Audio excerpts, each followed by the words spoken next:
दादा आदरांजली व्यक्त करतील आदरणीय प्रमाणे आम्ही यावर्षी देखील बाबासाहेब भारतरत्न डॉक्टर बाबासाहेब आंबेडकरांना अभिवादन केलं। आता इथून आम्ही दरवर्षीप्रमाणे आम्ही नया अकोल्याला जातोय।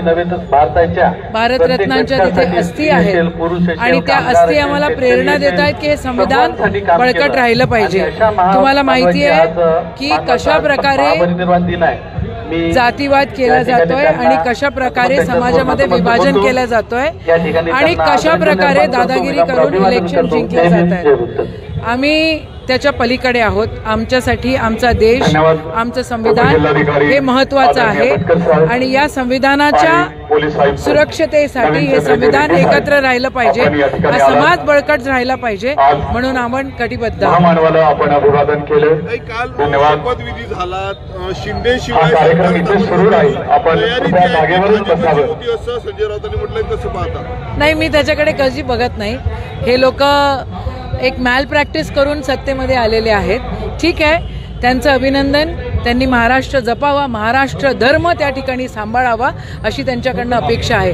महाराष्ट्र धर्माला जर तडा गेला तर आम्ही पण आहोत, आम्ही जिवंत आहोत, आम्ही मेलेले नाही आहोत, आम्ही रस्त्यावर उतरल्याशिवाय राहणार नाही। निकालानंतर ईव्हीएमचा मुद्दा ऐरणीवर आला। मार्केटवाडीतून जे आहे ते राहुल गांधी लॉंग मार्च काढणार असल्याची माहिती आहे। बिलकुल ना, त्यांनी मार्केटवाडीमध्ये का नाही बॅलेटमध्ये वोटिंग होऊ दिलं?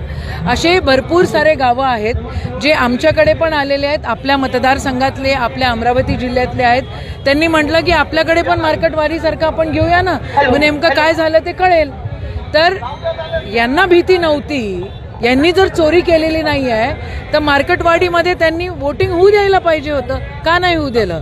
आणि राहुलजी या देशाच्या सुरक्षिततेसाठी, या लोकशाहीच्या सुरक्षिततेसाठी रस्त्यावर उतरतील तर आम्ही सगळेजण त्यांच्यासोबत आहोत। लाडक्या बहिणीवरनं संपूर्ण निवडणुकीत प्रचार महायुती परंतु अनेक अटी समोर येत आहेत। आता सरकार स्थापन झालेलं नाही, आता काय काय जुमले होते हे नंतर लोकांना कळेल आणि किती जुमलेबाजी करून यांनी निवडणुका जिंकलेल्या आहेत हेही लोकांना कळेल। खरं लाडक्या बहिणींना सक्षम केलं पाहिजे।